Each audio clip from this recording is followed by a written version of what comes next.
اسلام آباد میں ہونے والے مذاکرات جو ہیں ہونے جا رہے ہیں نہیں ہونے جا رہے ہیں، اس کے اوپر سوالیہ نشان تھے، لیکن کچھ ایسی چیزیں ایک ساتھ ہو رہی ہیں جن سے یہ توقع کرنا کہ مذاکرات بالآخر کل شروع ہوں گے وہ قرین از قیاس بھی ہے، اور اس کے حوالے سے بہت ساری باتیں اس وقت میڈیا میں بھی چل رہی ہیں، انٹرنیشنل اور نیشنل میڈیا میں بھی۔ کیا ہوگا کیا نہیں ہوگا اس کا فیصلہ آج رات کو کسی وقت ضرور ہو جائے گا۔ پریزیڈنٹ ٹرمپ جنہوں نے یہ نوید سنائی ہے اپنی قوم کو بھی اور پوری دنیا کو بھی کہ کل معاہدے پر دستخط ہو جائیں گے، یہ آپٹیمزم جو ہے یہ کیوں ہے، کیسے ہے؟ کیونکہ ایران کی طرف سے تو ابھی تک ڈیلیگیشن بھیجنے کا فیصلہ بھی نہیں ہوا ہے، اور ان کی جو ضد ہے، ضد تو نہیں کہوں گا میں، جو ان کا موقف ہے جو کہ بالکل صحیح ہے، وہ یہ ہے کہ ناکہ بندی کے نام پر جس طریقے سے ایران کے بحری جہاز کے ساتھ رویہ اختیار کیا گیا، جس طرح اس کے یعنی جو اس کا انجن روم ہے اس میں سوراخ کر کے اور پھر بالآخر اس کے اوپر قبضہ کیا امریکن مرینز نے، یہ ناقابل برداشت ہے اور اس کی کسی صورت اجازت نہیں دی جا سکتی۔ ہماری اطلاعات یہ کہتی ہیں کہ جنرل عاصم منیر جو ہیں وہ اس وقت مسلسل ٹرمپ کے ساتھ رابطے میں ہیں اور ٹرمپ کو کنونس کرنے کی کوشش کر رہے ہیں کہ اگر ایران کی 3 بنیادی شرطوں میں سے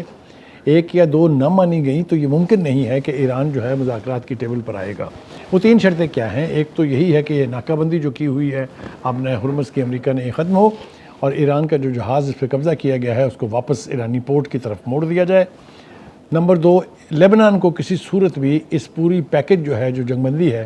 مڈل ایسٹ کے اندر اس سے باہر نہیں کیا جا سکتا، جو کوشش ہے نیتن یاہو کی، اور ٹرمپ ان کے ساتھ ملے ہوئے ہیں اس حوالے سے کہ اس کو ایک بلیڈنگ وونڈ کے طور پہ علیحدہ رکھا جائے۔ اور تیسری جو بہت اہم ہے وہ یہ ہے کہ جو افسودہ یورینیم ہے ایران کے اندر، اس کو کسی اور ملک کے حوالے کرنے کا ایرانین لیڈرشپ کا خیال یہ ہے کہ وہ تصور بھی نہیں کر سکتے، بلکہ ایک بڑے اہم لیڈر نے تو یہ کہا کہ جس طرح ہمیں اپنی مقدس سرزمین عزیز ہے اور ہمارے لیے قیمتی ہے، ایسا ہی یہ افسودہ یورینیم ہمارا قومی سرمایہ ہے اور اس کو کسی کے سپرد کرنے کا تو کوئی تصور بھی نہیں کیا جا سکتا۔ اب یہ 3 بڑی چیزیں ہیں جس کے اوپر کچھ نہ کچھ گنجائش جو ہے وہ ٹرمپ کو دینی پڑے گی۔ ہماری اطلاع یہ ہے کہ وہ شاید ناکہ بندی کو ختم کرنے کے لیے آمادہ ہو جائیں اور یورینیم کے معاملے کو ڈیفر کر دیں۔ انہوں نے اپنے ایک انٹرویو میں یہ کہا بھی تھا کہ اس وقت اگر اس کے اوپر کوئی فیصلہ نہ بھی ہوا تو بعد میں ہم وہاں سے نکال لیں گے۔ بھائی کیوں نکال لیں گے آپ؟ کیا اختیار ہے آپ کے پاس اس کو نکالنے کا؟ آپ نے جو بم بنا کے بیٹھا ہوا ہے اسرائیل، اس کے بم نکال لیے وہاں سے، اس کے نیوکلیر پروگرام کو بند کر دیا آپ نے، اور دیگر ممالک جو پیسفل پرپسز کے لیے نیوکلیر ٹیکنالوجی کو پرسو کر رہے ہیں ان کو آپ کیسے روک سکتے ہیں؟ یونائٹڈ نیشن کا چارٹر کہتا ہے یہ کہ 3.6% تک افسودگی جو ہے وہ دنیا کے ہر ملک کا یعنی اختیار ہے۔ تو کہنے کا مطلب یہ ہے کہ آپ ایران نے جو پیشکش کی ہے اس کو سنجیدگی سے لیں، وہ اپنی افسودگی کے لیول کو 60% سے 3.6% پر لانے کے لیے تیار ہیں، جو عین یونائٹڈ نیشن کے اور IAEA کے چارٹر کے مطابق ہے۔ اگر آپ یہ کہیں کہ وہ آپ کو اپنی 30-35 سال کی محنت جو ہے ایک ٹوکری میں رکھ کے پیش کر دیں، ایسا ہونے نہیں جا رہا ہے۔ آپ کو تو ایسی احمقانہ توقع رکھنی ہی نہیں چاہیے۔ دوسری بات یہ ہے کہ میزائل پروگرام، اس کے حوالے سے پچھلے جو 2 راؤنڈ ہوئے تھے، ایک اپنے بلکہ 3 راؤنڈ ہوئے تھے، ایک قطر میں، ایک پھر عمان میں اور پھر جنیوا میں، ان میں انہوں نے کہا تھا کہ میزائل پروگرام کے حوالے سے تو ہم آپ سے بات کرنے کے لیے آمادہ ہی نہیں ہیں، لہٰذا یہ سینسٹیو 3 سبجیکٹ جس کا میں نے ذکر کیا، اس کے اوپر گیو ان کرنا پڑے گا ٹرمپ کو، اگر واقعتاً ان کی خواہش ہے کہ جنگ بندی جو ہے اس کی ضرورت نہ پڑے، نہ اس میں توسیع کرنے کی ضرورت پڑے، اور کوئی ایک ایسا معاہدہ ہو جائے جس سے مشرق وسطیٰ میں امن کی راہ ہموار ہو سکے۔ دوسری طرف ہم دیکھتے ہیں کہ پاکستان جو ہے اس کا سب سے بڑا سٹیک یہ ہے کہ اس نے جو سٹیج سیٹ کیا ہے، جتنی ہیکٹک کوششیں کی ہیں، جتنا تمام سٹیک ہولڈر کو ایک پیج پہ رکھا ہے، جس طرح انہوں نے چائنا کو، رشیا کو اور انٹرنیشنل جتنی بھی امپورٹنٹ کیپٹلز ہیں ان کو نہ صرف اویئر رکھا ہے، ان کے ساتھ رابطے میں بھی رہے ہیں، اور خاص طور سے خلیجی ممالک کی جو ریاستیں ہیں جو مین سٹیک ہولڈر ہیں ان کے لیڈرشپ کو بھی کنسسٹنٹلی رابطے میں رکھا ہے۔ ہمارے پرائم منسٹر نے 3 ملکوں کا دورہ کیا، سعودی عرب گئے، قطر گئے، اس کے بعد وہ ترکیہ گئے، اور سب سے اہم بات یہ ہے کہ ہمارے جو فیلڈ مارشل ہیں وہ 3 دن تک ایران میں رہے، انہوں نے وہاں نہ صرف سویلین لیڈرشپ سے ملاقاتیں کی بلکہ جو ان کے ملٹری ونگز ہیں مختلف، چاہے وہ پاسداران ہیں، چاہے وہ بسیج ہیں، تو ان سے، اور جس طرح ریگولر آرمی ہے، ان سب سے رابطے کیے اور ان کو کنونس کیا کہ مذاکرات کے علاوہ کوئی راستہ نہیں ہے۔ ایران مذاکرات کے خلاف نہیں ہے،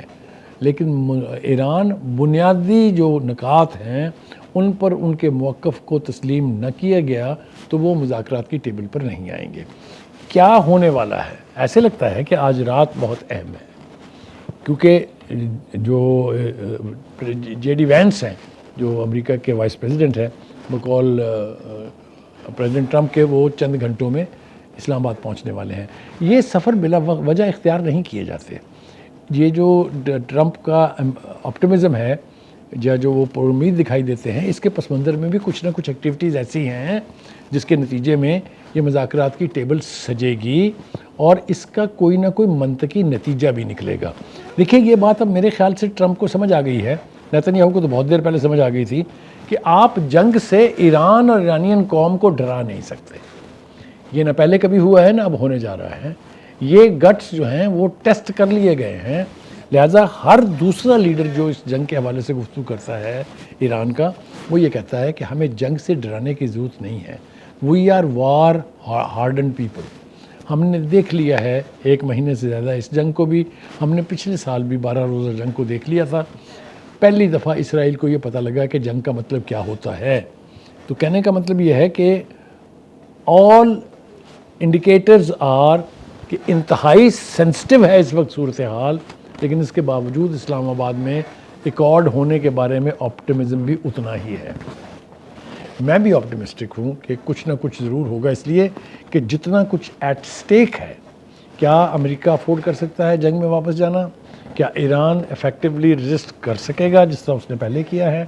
یہ سارے وہ سوالیہ نشان ہیں جن کے بارے میں لوگ تبصرہ بھی کر رہے ہیں اور اس کے اوپر لوگوں کا کنسرن بھی ہے۔ پاکستان میں اس وقت جو انتظامات کیے جا رہے ہیں وہ یقیناً ایک بڑے سٹیج کے لیے، ایک بڑے ورلڈ سٹیج کے لیے جو ہے وہ کیے جا رہے ہیں، کیونکہ بہت ٹاپ لیڈرشپ جو ہے وہ ایران کی بھی، امریکہ کی بھی یہاں موجود ہوگی اسلام آباد کیپٹل میں۔ وہاں جس طرح کے